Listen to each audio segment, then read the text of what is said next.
Hi all Bigg Boss Malayalam season 7 ഈ ആഴ്ചത്തെ nomination കഴിഞ്ഞു. അനീഷിന് നോമിനേഷൻ പവർ ഇല്ലാത്തതുകൊണ്ട് അനീഷ് ഒഴികെയുള്ളവരിൽ നിന്ന് പകുതി പേര് ഓപ്പൺ നോമിനേഷനും ബാക്കി പകുതി പേര് കൺഫെഷൻ റൂമിൽ വെച്ചാണ് നോമിനേഷൻ ചെയ്തത്. കഴിഞ്ഞ വീക്കിലി ടാസ്കിൽ ഏറ്റവും കൂടുതൽ ബ്ലാക്ക് കോയിൻസ് കിട്ടിയതിനെ തുടർന്ന് നൂറ ഡയറക്റ്റ് നോമിനേഷനിൽ വന്നിട്ടുണ്ട്. ഇത്തവണ ഏറ്റവും കൂടുതൽ പേര് നോമിനേറ്റ് ചെയ്തത് ലക്ഷ്മിയാണ്. ലക്ഷ്മിക്ക് 5 വോട്ടുകളാണ് കിട്ടിയത്. 4 വോട്ടുകൾ വീതം സാബുമാനും റെനയ്ക്കും കിട്ടി. 3 വോട്ടുകൾ വീതം കിട്ടി നോമിനേറ്റ് ചെയ്യപ്പെട്ടത് ഷാനവാസ്, ബിന്നി, ആദില, ആര്യൻ, നെവിൻ എന്നിവരാണ്. കഴിഞ്ഞ ദിവസം ഒനിയിലുമായിട്ട് ആ ഒരു പ്രശ്നം ഉണ്ടായതുകൊണ്ട് തന്നെ ലക്ഷ്മി ആയിരിക്കും ഏറ്റവും കൂടുതൽ പേര് നോമിനേറ്റ് ചെയ്യുക എന്നുള്ളത് ഉറപ്പായിരുന്നു. ജിഷിൻ, ആദില, അക്ബർ, ഷാനവാസ് എന്നിവർ ഓപ്പൺ ആയിട്ട് ലക്ഷ്മി നോമിനേറ്റ് ചെയ്തു. നൂറയാണ് കൺഫെഷൻ റൂമിൽ വെച്ച് ലക്ഷ്മി നോമിനേറ്റ് ചെയ്തത്. ശരിക്കും ഇത്തവണ മാക്സിമം പേരെ നോമിനേഷനിലേക്ക് കൊണ്ടുവരായിരുന്നു. ആക്റ്റീവ് അല്ലാത്തവരെ നോമിനേറ്റ് ചെയ്യണമെന്ന് ബിഗ് ബോസ് പറഞ്ഞതുകൊണ്ട് ഓപ്പൺ നോമിനേഷനിൽ കൂടുതൽ പേരും സാബുമാന്റെയും ലക്ഷ്മിയുടെയും പേരാണ് പറഞ്ഞത്. ഈ നോമിനേഷനിൽ പ്രധാനമായിട്ട് 3 കാര്യങ്ങളാണ് ചർച്ചയിൽ വന്നത്. ലക്ഷ്മി, മസ്താനി, ഒനിയൽ ഇഷ്യൂ, ആര്യനും റെനയും തമ്മിലുള്ള പ്രശ്നം. ഇതുകൂടാതെ ഇത്തവണത്തെ നോമിനേഷനിൽ പുതിയതായിട്ട് കൊണ്ടുവന്നൊരു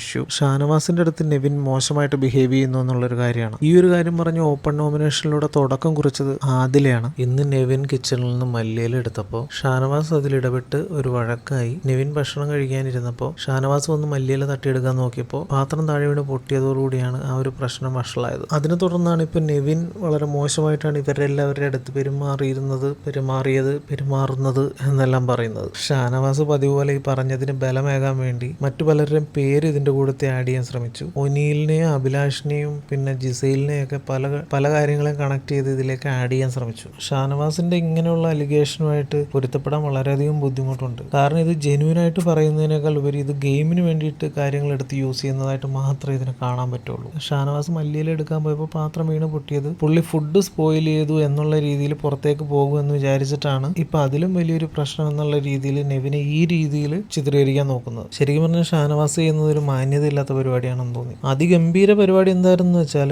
ഷാനവാസ് ഇത് വന്ന് പറഞ്ഞിട്ടിരിക്കുമ്പോൾ അനീഷ് പോയി ഹഗ് ചെയ്യുമായിരുന്നു ഷാനവാസിനെ. ഇന്നലെ ഇന്നുമായിട്ട് ഹൗസിൽ നടന്ന ഇഷ്യൂ ആണ്. റെനയെ ആരും പേടിപ്പിച്ചു, റെനയ്ക്ക് അൺകംഫർട്ടബിൾ ആയിട്ട് തോന്നി എന്ന് പറയുന്ന ഒരു സംഭവം. ആ ഒരു വിഷ്വലിനെ പറ്റി സംസാരിക്കുന്നതിന് മുമ്പ് ഈ റെന, ആര്യൻ, ജിസൈൽ എന്നിവരൊക്കെ ഭയങ്കര കമ്പനിയായിട്ട് ഒരുമിച്ചിരിക്കുകയും കിടക്കുകയും സംസാരിക്കുകയും എല്ലാം ചെയ്തുകൊണ്ടിരുന്നവരാണ്. ഇവർ കെട്ടിപ്പിടിച്ച് കിടന്നു എന്നൊന്നും അല്ല കേട്ടോ, പക്ഷെ ഇവർ കൂട്ടുകാരായിരുന്നു. അതവിടെ നിൽക്കട്ടെ. ഇതിനോട് ചേർത്ത് അടുത്തത് പറയാനുള്ളത് ബിന്നിയെ പറ്റിയാണ്. ബിന്നി അങ്ങനെ കുത്തിത്തിരിപ്പുണ്ടാക്കി നടക്കുന്ന ഒരാളായിട്ട് തോന്നിയിരുന്നില്ല. പക്ഷെ കുറച്ച് ദിവസങ്ങളായിട്ട് റെനയും ബിന്നിയും തമ്മിലുള്ള സംസാരത്തിൽ ജിസൈലിനെ, ആര്യനെ പറ്റിയുള്ള അവരുടെ കാഴ്ചപ്പാട് പറയുന്നുണ്ടായിരുന്നു. എനിക്ക് തോന്നിയത് ഇങ്ങനെയുള്ള കാര്യങ്ങളെല്ലാം ബിന്നിയാണ് റെനയുടെ തലയിലേക്ക് ഇഞ്ചെക്ട് ചെയ്ത് കൊടുക്കുന്നതെന്നാണ്. ഇത് സം കൈൻഡ് ഓഫ് കുത്തിത്തിരിപ്പ് തന്നെയാണ്. റെനയെ, ആര്യനും ജിസൈലും ഒക്കെ കൂടെ നിർത്തുന്നതല്ലാതെ പരിഗണിക്കുന്നില്ല എന്നുള്ളത് ബിന്നി നൈസായിട്ട് ഇഞ്ചെക്ട് ചെയ്ത് കൊടുത്തിട്ടുണ്ട്. ബിന്നിയുടെ വാക്കുകളിൽ റെന എന്തായാലും ഇൻഫ്ലുവൻസ് ആവുകയും ചെയ്തിട്ടുണ്ട്. അതായത് ആര്യനൊക്കെ തന്നെ യൂസ് ചെയ്യുവാണെന്നുള്ള രീതിയിൽ റെനയുടെ മനസ്സിൽ ഇപ്പോൾ ഓൾറെഡി ഉണ്ട്. ഇനി ആ ഒരു ഇൻസിഡന്റിലേക്ക് വന്നാൽ, ഇന്നലെ ആര്യൻ കിടക്കാൻ വരുമ്പോൾ ആര്യൻ കിടക്കുന്ന സ്ഥലത്ത് നെവിൻ കയറി കിടക്കുമായിരുന്നു. നെവിന്റെ പുറത്തെന്തോ ഒരു ചവിട്ട് കൊടുത്തിട്ടാണ് ആര്യൻ ഒന്ന് മാറി കിടക്കടാന്ന് പറഞ്ഞത്.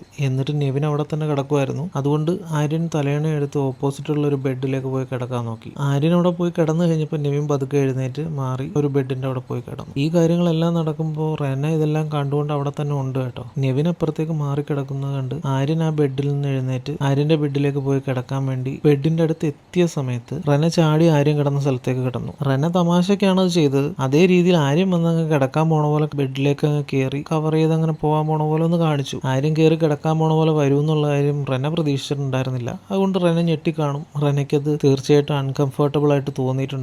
ഇങ്ങനെയെല്ലാം തോന്നിയേക്കാവുന്നതിന്റെ ഒരു കാരണം നേരത്തെ പറഞ്ഞ പോലെ ബിന്നിയിൽ നിന്ന് ഇൻഫ്ലുവൻസ്ഡ് ആയിട്ട് ആര്യനിൽ നിന്നും ജിസയിൽ നിന്നും ഒക്കെ മനസ്സുകൊണ്ട് റെന കുറച്ച് അകന്നു നിൽക്കുകയാണ്. അപ്പൊ അതുകൊണ്ട് തീർച്ചയായിട്ടും ഒരുമിച്ചൊക്കെ കിടന്നിട്ടുള്ള ആളുകളാണെങ്കിൽ പോലും ഇതൊരു അൺകംഫർട്ടബിൾ ആയിട്ട് തോന്നി. റെനയ്ക്ക് ആ ഒരു സമയത്ത് തന്നെ ആര്യനോട് സംസാരിക്കാമായിരുന്നു. എന്തായാലും അവർക്ക് തമ്മിൽ സംസാരിക്കാനുള്ള ഒരു സ്പേസ് ഉള്ളവരാണല്ലോ. കഴിഞ്ഞ ദിവസം വലിയൊരു പ്രശ്നം ഉണ്ടായതാണ്. മസ്താനി ഇതുപോലെ നേരിട്ട് സംസാരിക്കാതെ വേറൊരാളോട് പോയി പറഞ്ഞ് അത് വലിയൊരു ഇഷ്യൂ ആയി മാറിയത്. അതേ ഒരു പാറ്റേണിൽ പോയി ബിന്നിയോടാണ് ഈ ഒരു കാര്യം റെന സംസാരിച്ചത്. ഇതെല്ലാം കണ്ടുകൊണ്ട് കിടന്ന ബിന്നി അതിനകത്തൊരു കണ്ടന്റ് മനസ്സിലാക്കിയതാണോ എന്താണോ വേണ്ട രീതിയിൽ അത് കൈകാര്യം ചെയ്ത് വിട്ടു. എനിക്ക് ആ ഒരു വീഡിയോ പ്ലേ ആയി പോയ സമയത്ത് അതൊരു പ്രശ്നമായിട്ട് തോന്നിയില്ല. അവരുടെ ഫ്രണ്ട്സിന്റെ ഇടയിൽ നടക്കുന്ന ഒരു കാര്യം പോലെയാണ് തോന്നിയത്. പക്ഷെ പിന്നീട് ബിന്നിയുമായിട്ടുള്ള ഒരു സംസാരത്തിനിടയിൽ സംഗതി വേറെ ലെവലിലേക്ക് പോവുകയാണെന്നാണ് എനിക്ക് മനസ്സിലായത്. ഈ ഒരു കാര്യം ഇപ്പോൾ പുറത്തെല്ലാം ആര്യന് നേരെയുള്ള അലിഗേഷൻ ആയിട്ടാണ് കൂടുതൽ സംസാരിക്കുന്നത്. അതുകൊണ്ട് തന്നെ എനിക്ക് തോന്നിയത് റെന എന്തിനാണ് ഈ ആര്യൻ കിടക്കാൻ അത്രയും ഡെസ്പറേറ്റ് ആയിട്ട് അല്ലെങ്കിൽ അത്രയും ഉറക്കം തൂങ്ങിയ മൂഡിൽ വരുന്ന ഒരു സമയത്ത്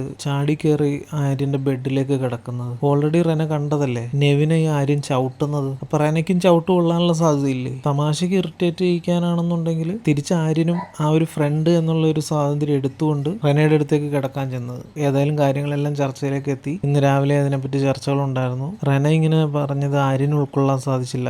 ആര്യൻ അങ്ങനെ ചെന്നത് റെനയ്ക്ക് ഉൾക്കൊള്ളാനായിട്ടില്ല. ഏതായാലും ഒരു സോറി പറഞ്ഞിട്ടുണ്ട്. ആര്യൻ ഇതിനെപ്പറ്റി വിഷമത്തിലാണ്. റെന അങ്ങനെ ഒരു കാര്യം പുറത്തേക്ക് ഏത് രീതിയിലൊക്കെ പോകും എന്നുള്ളതോർത്ത് വളരെ വിഷമത്തിലാണ്. ചുരുക്കി പറഞ്ഞാൽ ഇത്തവണത്തെ സീസണിൽ ആരും അങ്ങോട്ടും ഇങ്ങോട്ടും അടുക്കാതിരിക്കുന്നതാണ് വളരെ നല്ലത്. റെനയ്ക്ക് പ്രശ്നം, മസ്താനിക്ക് പ്രശ്നം, ജിസയിലും ആര്യനും കൂടെ കിടക്കുന്നത് അനുമോൾക്ക് പ്രശ്നം, ലക്ഷ്മിക്ക് ആദില നൂറ പ്രശ്നം, ഇപ്പൊ നെവിനെ കൊണ്ട് ഷാനവാസിന് പ്രശ്നം. അങ്ങനെ അവിടെ ഉള്ള മനുഷ്യന്മാർക്ക് മറ്റു മനുഷ്യന്മാരെ കൊണ്ട് അൺകംഫർട്ടബിൾ ആണ്, ഡിസ്കംഫർട്ടാണ്, ആകെ പ്രശ്നമാണ്. ഏതായാലും എല്ലാവരും ഒരു 50 സെന്റിമീറ്റർ ചുറ്റളവിൽ ഗ്യാപ്പ് ഇട്ടിട്ട് നിൽക്കുന്നത് തന്നെ ആയിരിക്കും നല്ലതെന്നാണ് തോന്നുന്നത്. ബാക്കിയുള്ള വിശേഷങ്ങളുമായി പിന്നീട് കാണാം. താങ്ക്